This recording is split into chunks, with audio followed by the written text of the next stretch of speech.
नमस्कार, स्वागत है आप सभी का सीएनबीसी आवाज पर। आप देख रहे हैं खिलाड़ी नंबर 1 और भारतीय बाजार के एक्शन पर हमारी नजरें रहेंगी। आज फिर 22,000 के पार निफ्टी निकलता हुआ दिखाई दिया। 22,053 के लेवल्स, उसी के आसपास इस समय ट्रेड है। 21,982 के करीब निफ्टी 50 कर रहा है कारोबार। हालांकि डे हाई से कुछ हल्का जरूर हुआ है। निफ्टी बैंक आपकी स्क्रीन पर लेकर आएंगे। ये भी 46,000 के ऊपर निकलने में कामयाब था। इस समय आप गौर करिएगा तो लगभग 150 अंकों का ही इजाफा रह गया है। एडवांस डिक्लाइन रेशियो क्या इशारा कर रही है, ये समझ में आएगा जब आप मिड कैप इंडेक्स पर नजर डालेंगे। क्लियरली अब तक हमने देखा है मिड कैप काउंटर्स की तरफ से पार्टिसिपेशन अच्छा है, बढ़ने वाले शेयरों की संख्या ज्यादा देखने को मिल रही है।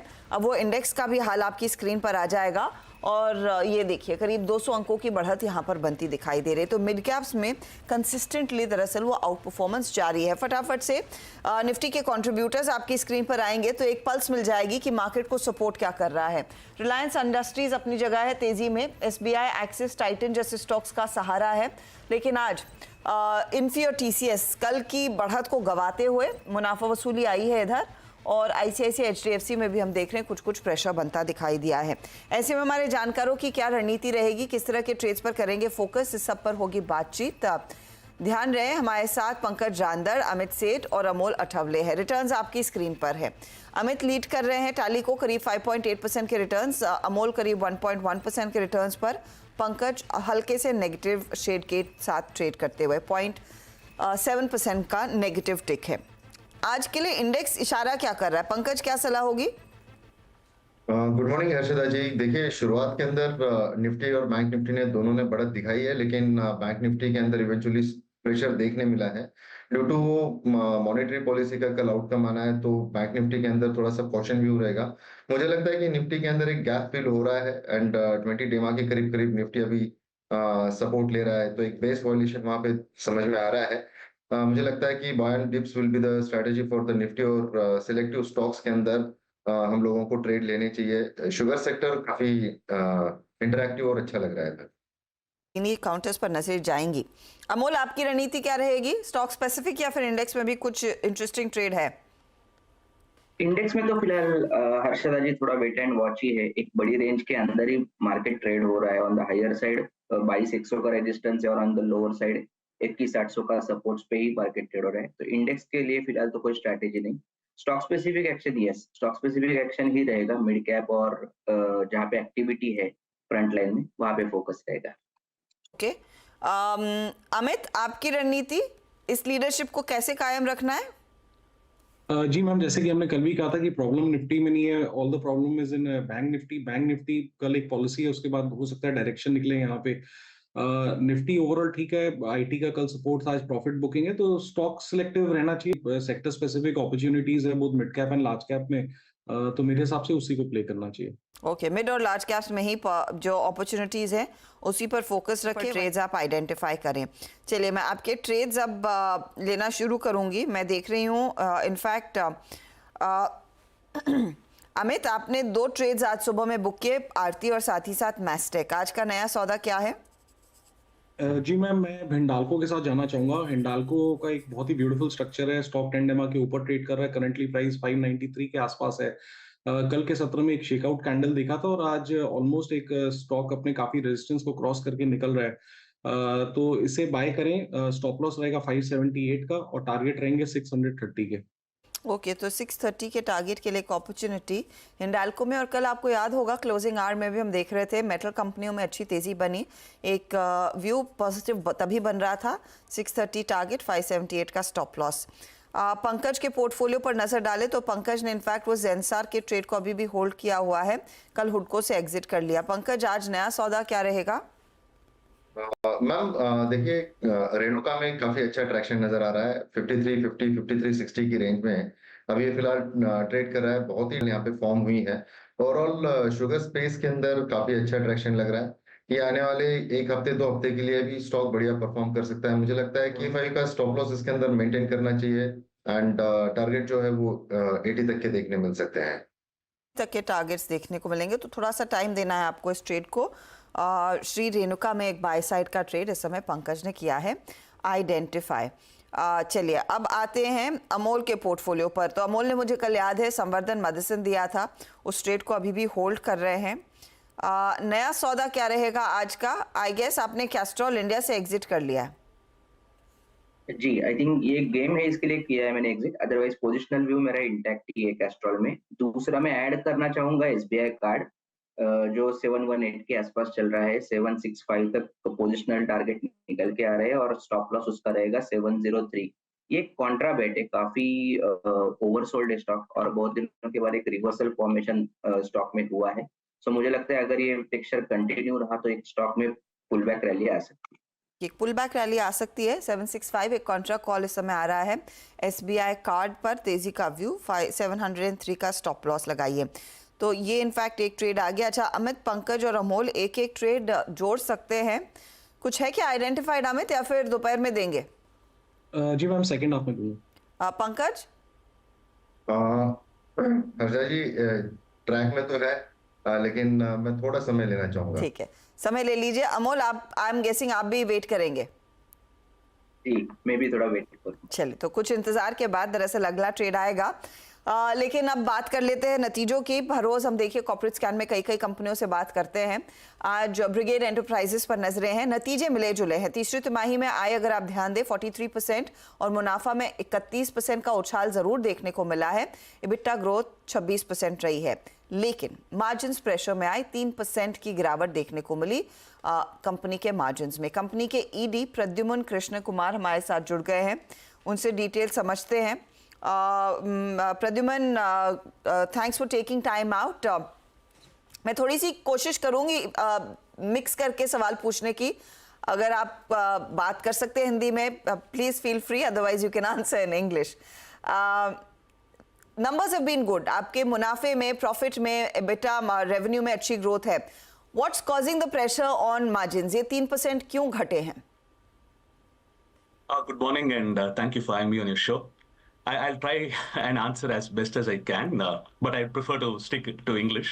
Whatever makes yeah. you comfortable. Sure. So, with respect to the pressure on the margins in this particular quarter, about 2 to 3% is where it has come down by.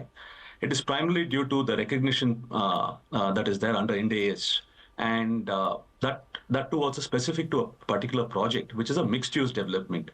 So the residential part of the development the recognition has started off.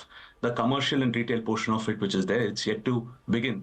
So therefore, we're seeing that slight pressure in the margins for this quarter. It might be there for maybe another quarter or two for this particular project. But overall, I think we continue to do well. Okay. X of this particular project, margins are strong, you would say? Yes, it's strong. So there is no cost to worry. Okay. Can you give me an idea as to how the hospitality business is faring? Because that brings that additional edge to the company. And hospitality industry में वैसे भी अच्छी growth देखने को मिली है in the last 2-3 quarters, which core hospitality companies have been delivering. How has it been for Brigade? It's been a similar story for us too.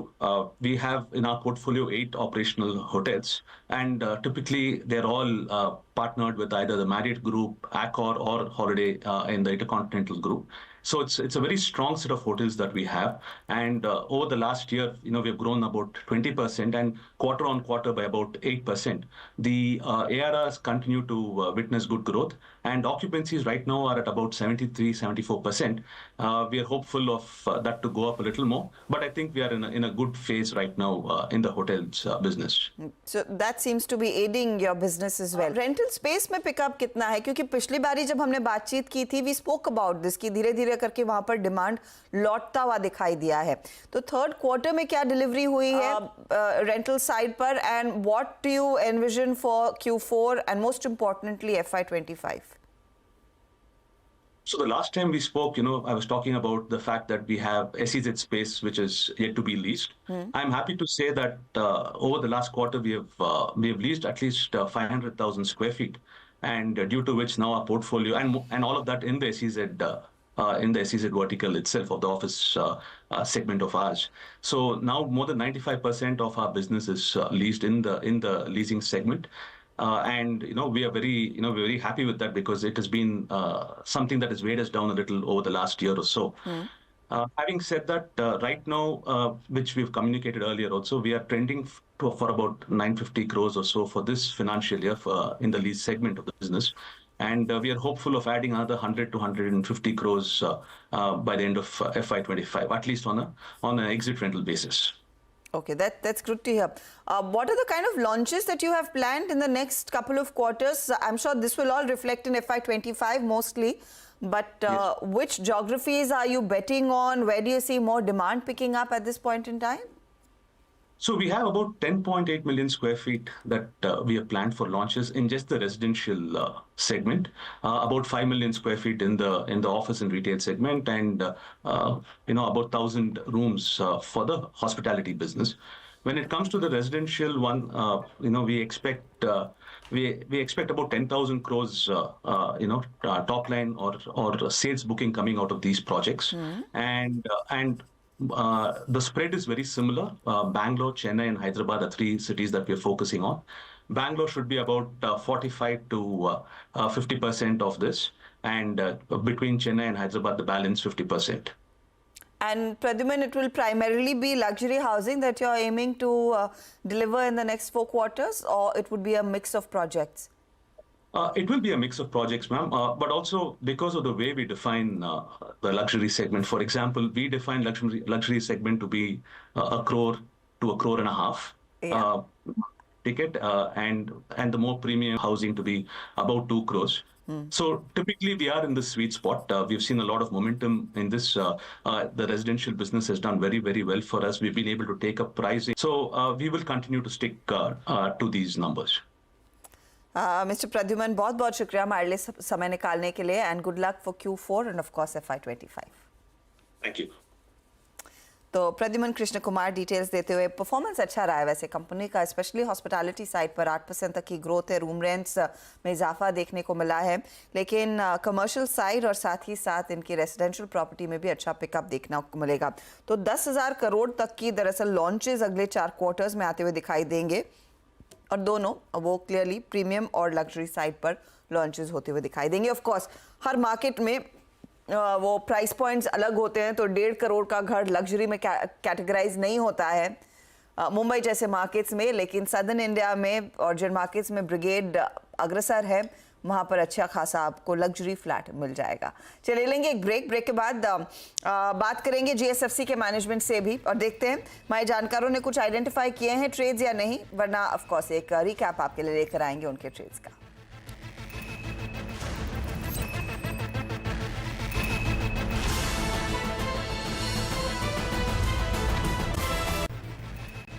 आप देख रहे हैं खिलाड़ी नंबर 1, और हमारे जानकारों ने इनफैक्ट कुछ और स्टॉक्स आइडेंटिफाई किए हैं। पंकज, क्या मिला आपको?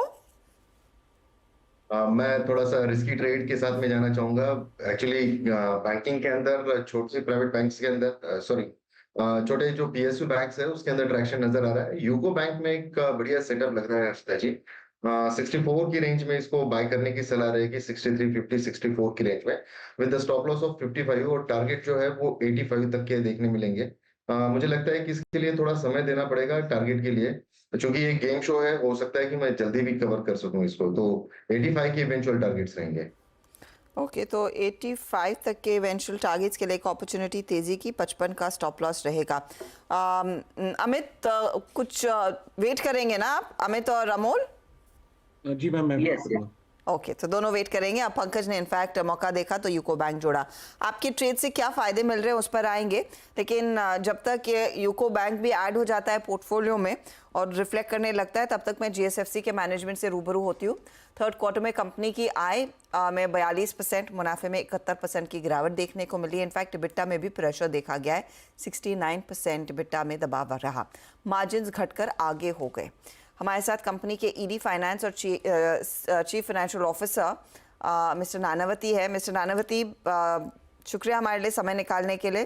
क्या आप हमें बता पाएंगे कि ये एक और तिमाही में दबाव क्यों रहा है? क्योंकि मुझे याद है पिछले क्वार्टर में भी आपके बिट्टा में प्रेशर था, लेकिन अब की बारी मुनाफा रेवेन्यू भी दबाव में है और मार्जिन आधे हो चुके हैं।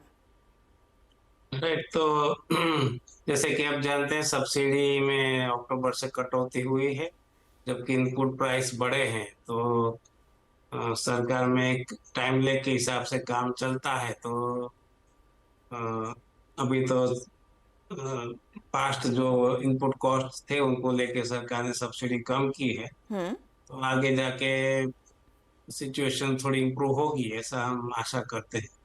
तो जब आप कह रहे हैं आगे जाके इम्प्रूव होगी, ये Q4 में रिफ्लेक्ट होगी या फिर FY20 ऑनवर्ड्स स्थिति में कुछ सुधार आ सकता है? सरकार ने अभी सब्सिडी के बारे में कोई हिंट नहीं दिया है कि जनवरी से बढ़ाएंगे या अप्रैल से बढ़ाएंगे, तो अभी तो वेट करना पड़ेगा।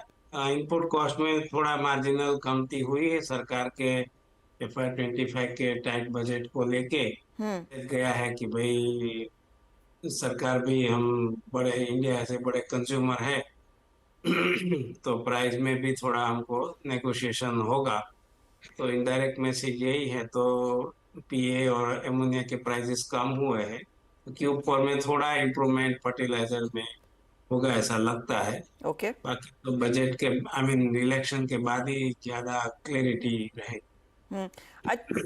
ये आपके फर्टिलाइजर बिजनेस की बात हुई, इंडस्ट्रियल सेगमेंट में स्थिति क्या दिख रही है मिस्टर नानावती, वहां से क्या कुछ सपोर्ट है?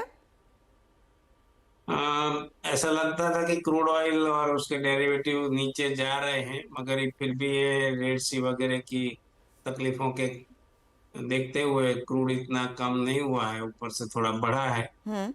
क्रूड हमारा बेंजीन जो है जिसमें से कैप्रोलेक्टम बनता है, वो क्रूड डेरिवेटिव है बेंजीन, तो प्राइस एक्सपेक्टेशन था कम होगा, तो उतना नहीं हुआ है। तो Q4 में थोड़ा इम्प्रूवमेंट इंडस्ट्रियल प्रोडक्ट्स में आएगा ऐसा लगता है, मगर बहुत ज्यादा टर्न अराउंड नहीं दिखता है। मैं आपसे ये समझना चाहूंगी, ये जो पेन इस क्वार्टर में है वो शायद Q4 में भी जारी रह सकता है। स्थिति में इम्प्रूवमेंट आप कह रहे हैं लार्जली फर्टिलाइजर सेगमेंट के लिए पोस्ट इलेक्शन आएगी, लेकिन वॉल्यूम्स क्या आप एंटिसिपेट कर रहे हैं, वहां पर क्या पिकअप देखने को मिलेगी? FY25 के लिए आप कॉन्फिडेंट है या नहीं नानावती जी? हाँ, तो हम पूरा FY24 10% वॉल्यूम ग्रोथ के साथ क्लोज करेंगे ऐसा लगता है। FY25 में हम 25% वॉल्यूम इंक्रीज का हम चांसेस देख रहे हैं। 25% की वॉल्यूम्स देखने को मिलेंगी, ठीक है। अच्छा, आपने बड़ौदा में वो अमोनियम सल्फेट वाली कैपेसिटी कमीशन कर दी है, उसका कितना योगदान रहेगा और किस तरह की प्राइसिंग इस पर्टिकुलर प्रोडक्ट की आप देखेंगे अमोनियम सल्फेट की? तो जो 25% ग्रोथ हम FY25 में प्रोजेक्ट कर रहे हैं, उसमें ये प्लांट का भी योगदान है। वो 1,34,000 टन का ये एनुअल प्रोडक्शन कैपेसिटी है उसकी, तो उसका पूरा सपोर्ट मिलेगा ये वॉल्यूम नेक्स्ट ईयर बढ़ाने के लिए।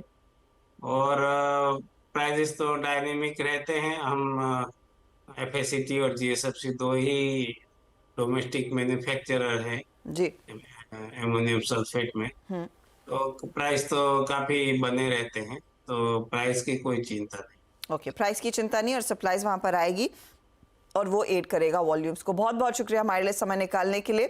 थोड़ा सा टफ क्वार्टर रहा है, लेकिन hopefully FY25 onwards post elections pickup देखने को मिलेगा जब सरकार की रणनीति सब्सिडी को लेकर साफ रहेगी। बता दें कि मनी कंट्रोल पर दिए गए विचार एक्सपर्ट्स के अपने निजी विचार होते हैं। वेबसाइट या मैनेजमेंट इसके लिए उत्तरदायी नहीं है। यूजर्स को मनी कंट्रोल की सलाह है कि कोई भी निवेश निर्णय लेने से पहले सर्टिफाइड एक्सपर्ट की सलाह लें।